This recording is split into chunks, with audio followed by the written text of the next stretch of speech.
We have seen in the first lecture of this module on the equation governing fluid flow, we have seen how we can formulate the conservation of mass statement, and how from that we could get a mathematical expression, an equation of this type, dou rho by dou t plus dou by dou xi of rho ui equal to 0. So, this is a mathematical statement of the conservation of mass. At this stage, let us just take a look at this particular equation, and we would like to point out here that we are using index notation to make things easy for us.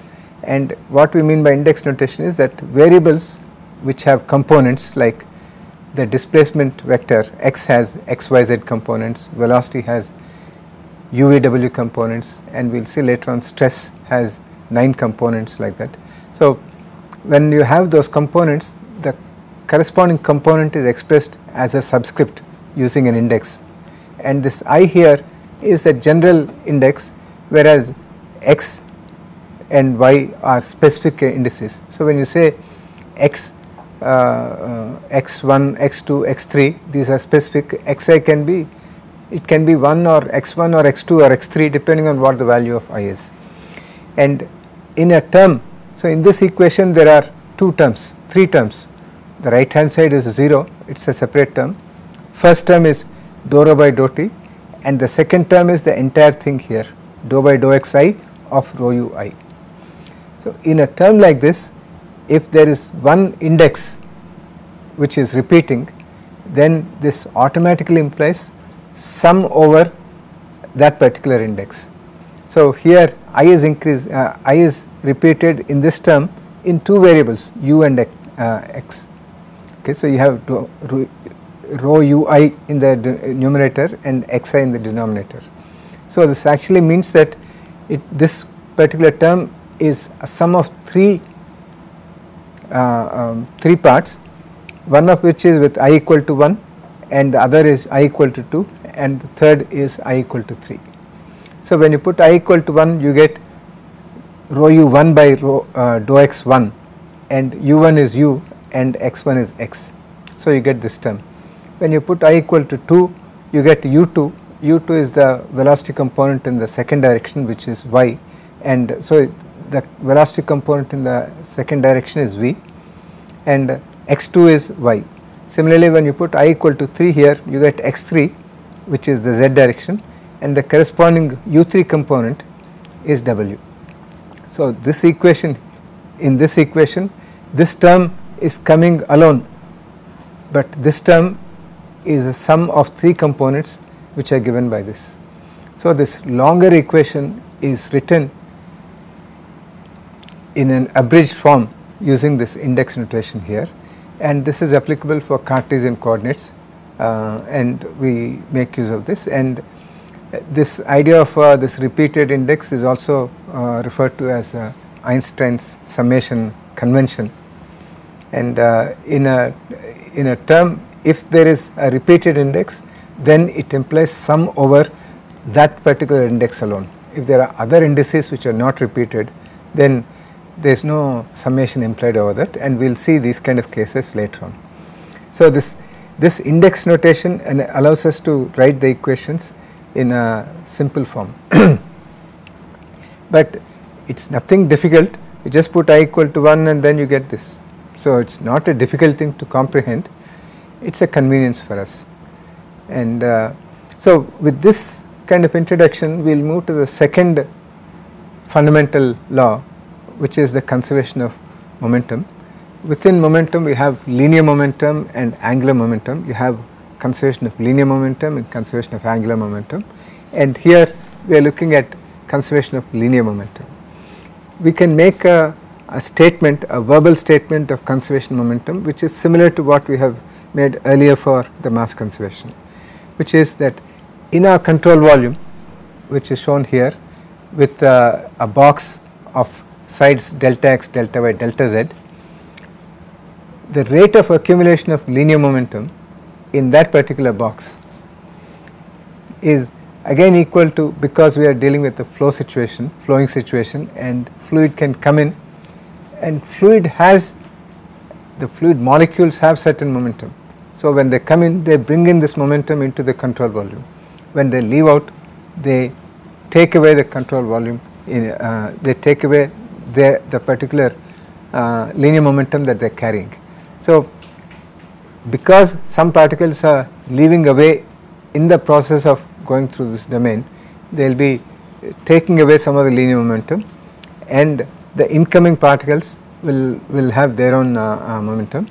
So the rate at which the fluid enters the control volume with its linear momentum minus rate at which the linear momentum leaves control volume, carried away by the fluid particles that are leaving the control volume. And momentum can also change from external forces acting on it. So if there is an external force, then there can also be a possibility of doing some changing linear momentum, and that is essentially what Newton's second law is.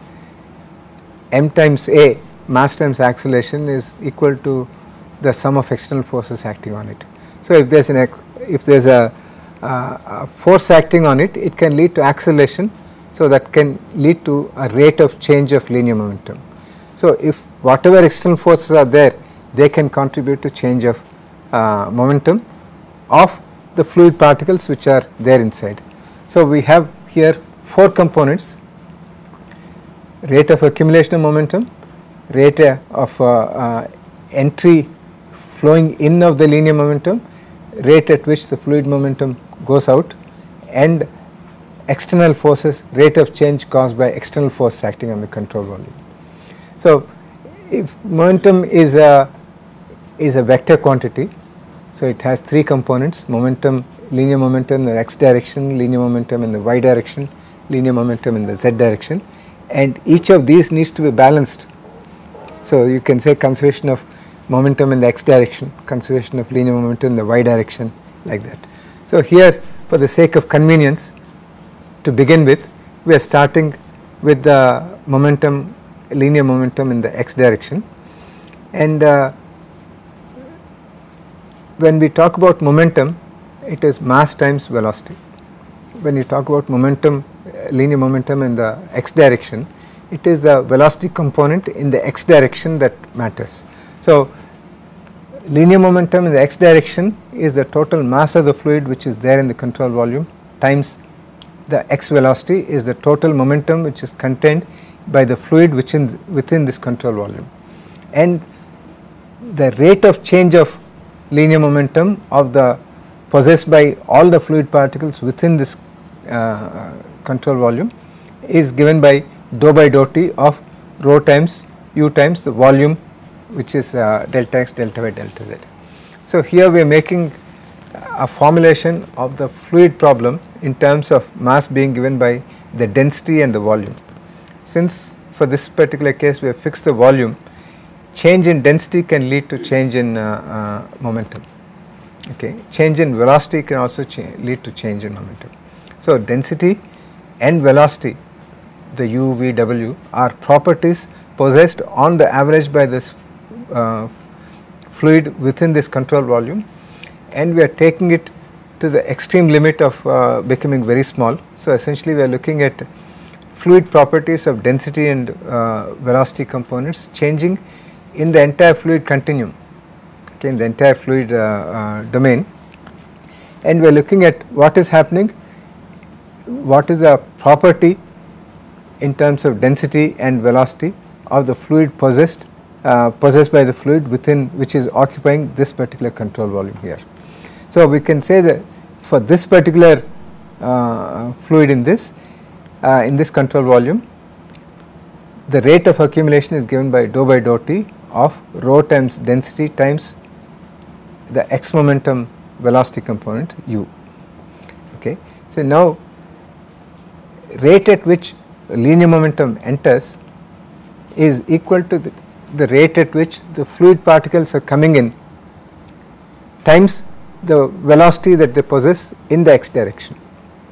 Okay. So that means that this rate of flow in, flow out is happening because fluid particles are coming in, and those fluid particles have a certain property of linear momentum in the x direction. So, it is similar to a lorry coming into the city limits, through the city gates it is coming in, and then it is not only bringing a lorry, it is also bringing with it all the other quantities that are there in that. So, we are making a balance of that, just as it may be carrying a bag of tomatoes and lots of potatoes and rice and milk and other things, and each of them needs to be conserved as the lorry goes in and goes through the city, exchanges with lots of traders and then goes out. So, momentum, linear momentum in the x direction is one such property, linear momentum in the y direction is one such property, the density is one such property. All these properties need to be conserved in a certain way. So, conservation of mass is one such property that is being conserved. Similarly, the conservation of linear momentum is also a fundamental property that needs to be conserved, and that is what we are looking at here. So, wherever a fluid particle enters, at that point we have to see how much of momentum it is carrying, it is bringing into the control volume. So, the rate at which x momentum is brought in by the fluid entering the control volume is equal to the rate at which fluid is coming times the x momentum that it possesses. So, that is what we have here. U times A times density is the mass flow rate of the fluid, and it possesses the x momentum of u, small u, the velocity component, and this describes the momentum flow rate which is being brought in by a fluid which is entering. And similarly, if it is the right phase and it is leaving the control volume, rho u times u dot A, the flow rate through this particular phase times the velocity at that particular phase will constitute the amount of momentum in the x direction that the fluid particles are taking away. So, if you consider, for example, the bottom phase here, at the bottom phase the flow, the mass flow rate of fluid which is coming in is rho times V times the surface area, which is delta x delta z. So, that is the mass flow rate, but the fluid particles which are coming through at this particular rate, so that is rho v times delta x delta z, have a u momentum which is given by u at y, that is the bottom part. So, the flow rate, the momentum flow rate in the x direction that is coming through this is which is being added to the control volume is rho v times delta z delta x times v through the bottom phase. And similarly, through the back phase there are particles that are entering through the back phase, and they constitute a flow rate of rho w delta x delta y, and each of them has a velocity in the x direction which is given by the velocity at that location. And what is that location? It is the midpoint of this particular plane. So, that plane is at z at the center of this, and it has an x component which is x plus delta x by 2, and a y coordinate is y plus delta y by 2. So, since we are looking at changes here and this, we are identifying all these things at the midpoint of that particular phase. So, through the back phase it is a velocity in the x direction at the center of the back phase, the density at the center of the back phase, w component the back phase, all these things go together in making up what is the amount of momentum flow rate that is coming in. Okay. So, in this sense we can write an expression, we can calculate what is the amount of momentum, x momentum that is being brought into the control volume by the incoming flow, and what is being taken out by the outgoing flow. Okay. If these two are the same, then there is no net change in the momentum because of this. If the velocities are different, if the x velocities are different at x plus x and delta x, x plus delta x, or either v or u are different at y plus delta y, or either u or w are different at z and z plus delta y, z plus delta z, then or density is changing at this point, this point, this point, this point, then all these things are potential reasons by which the overall momentum, x momentum that is contained in this is changing. So, it is like you can imagine this to be a bank, then depositors are coming in and depositing money.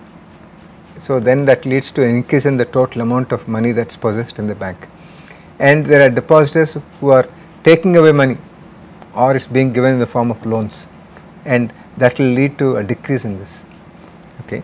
And there can be profits which are coming in, and that can also lead to the total wealth possessed by the bank. So, these are the kind of process, but the processes that are associated with this rate at which this is coming in, and this is more like the depositors depositing money and then depositors taking out money, and the external forces are the process which are actually leading to profit generation by whatever means.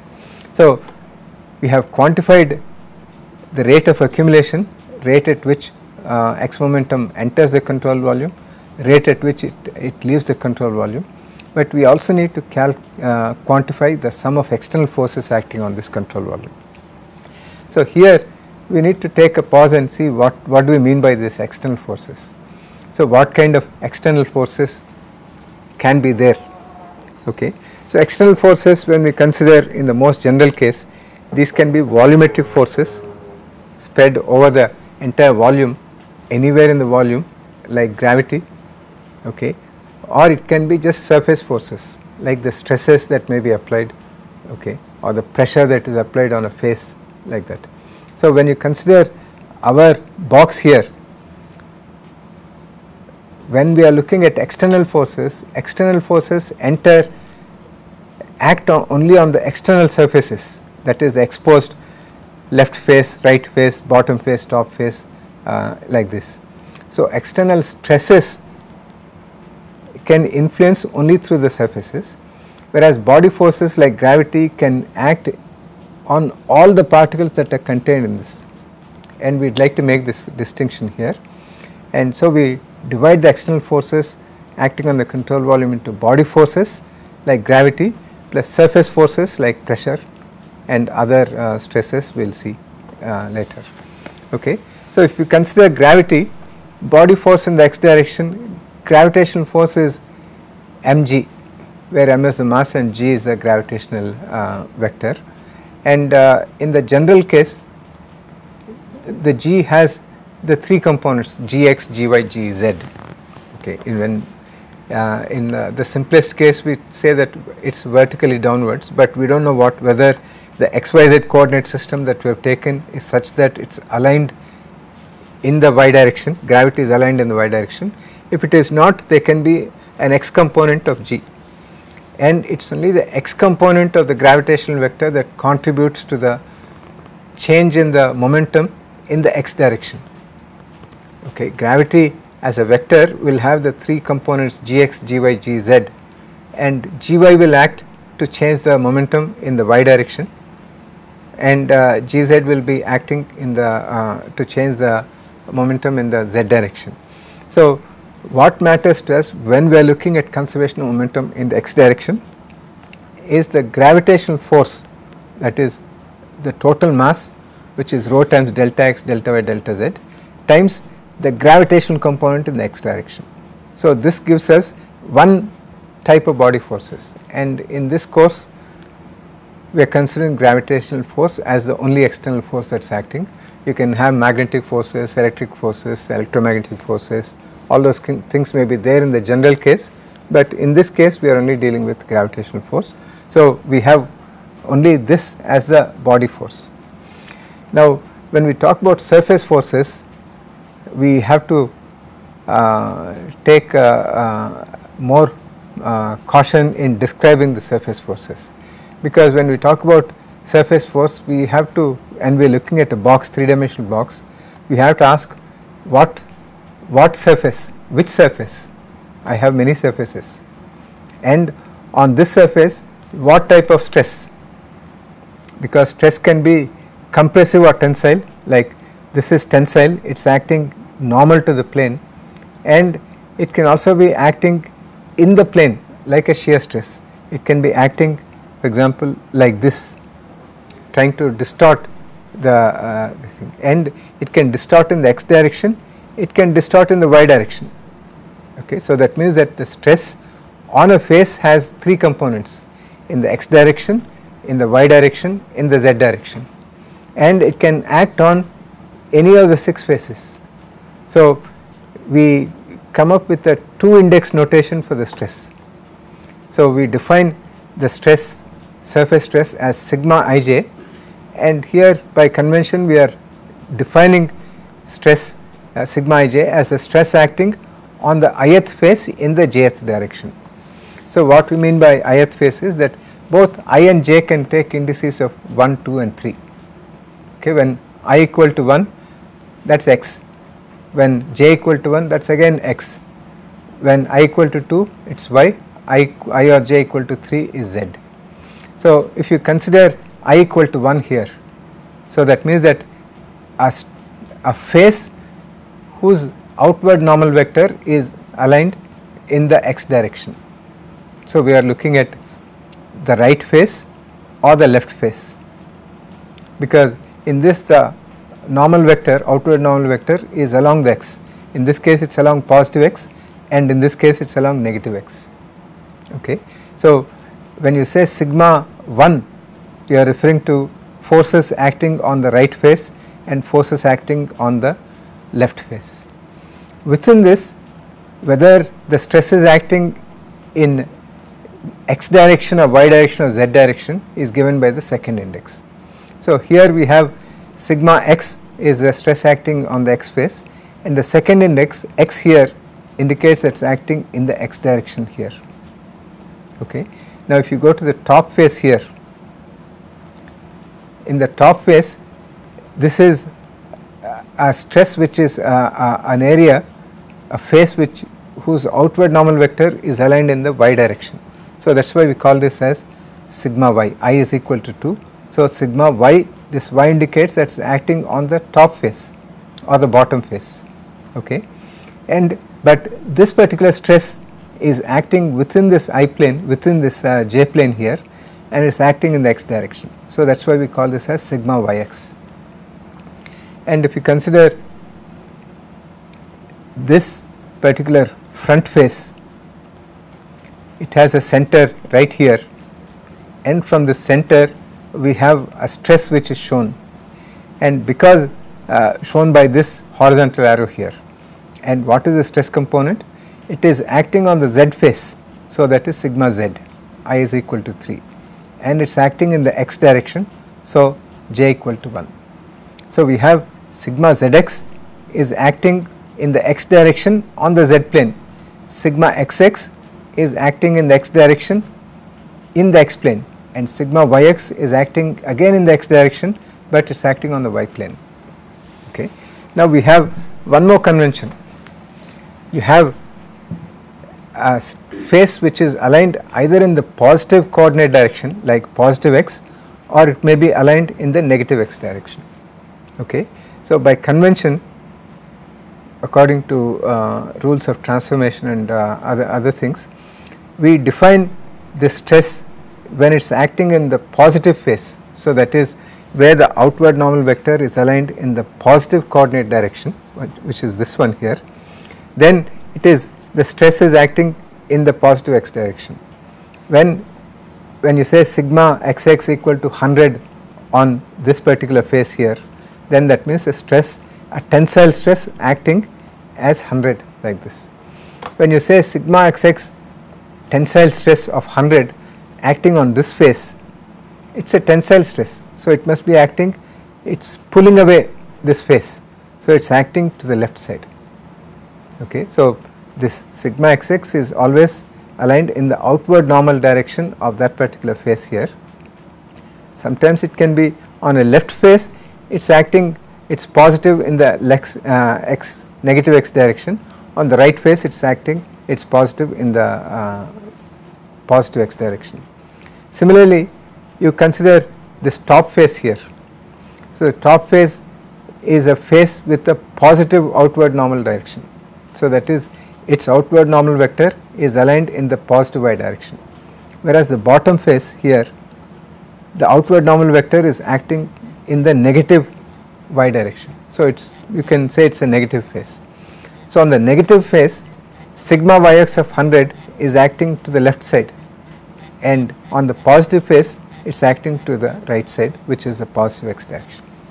So, as depending on in which direction the outward normal vector is aligned, the corresponding stress components may be acting, all are acting in the x direction, but some are acting when you say sigma of 100 on this particular face here, the stress component of 100, then depending on whether it is a positive phase or negative phase, it may be acting either in the positive x direction or negative x direction, and that is determined by whether the outward normal vector of that particular phase is in the positive coordinate direction or in the negative coordinate direction. So, this particular thing means that if stresses are equal, if there is no change in the stress, so that is sigma xx at x and sigma xx at x plus dx are numerically the same, then there is no net force acting on this. This stress and this stress will cancel out. Similarly, this stress and this stress will cancel out. So, there is no net force acting on this, they can only be torque. So, this is a convention that we follow with the stresses, and here we make use of two indices sigma ij to determine the to define the stress, and the stresses acting on the x direction, which are important for a conservation of linear momentum in the x direction here, are what are shown here. So, this particular cube, this box has 6 faces: positive right face, left face, bottom face, top face, back face and front face. So, the stress acting in the x direction on each of these faces is marked at the center of that particular face, and along with that we have given the direction of action and the corresponding name of that stress component. For example, if you consider this top face here, the center of this top face is right here, and the stress acting in the x direction on the top face is given by sigma yx, and it is acting in the positive x direction. And on the bottom face here, the center of the bottom face is here, and the stress sigma yx acting on the bottom face is in the negative x direction. These two can be different if stress is varying vertically as you move up from point to point here. If the stress is changing, then these two can be different. So, that is why we define sigma yx at y and sigma yx at y plus dy. If there is a change in the stress in the vertical direction, these two can be different. If there is change in the stress in the x direction, in the horizontal direction, then these two can be different. Similarly, for the back face, this is the center, its back face, it is a negative face. So, sigma zx is acting in the negative x direction, and the front face is this, the center is this, and this has a stress which is acting in the x direction, in the positive x direction, and that is given by sigma zx. So, these are the different stresses acting on this. What we are looking at is external force. So, each stress needs to be multiplied by the corresponding area, and then we will be able to get the sum of all external forces acting on this, and this net external force can give rise to a change in momentum, and this is where we will take a break and we will continue in the next lecture. So, in the next lecture we are going to see how we can evaluate the net external force acting in the x direction.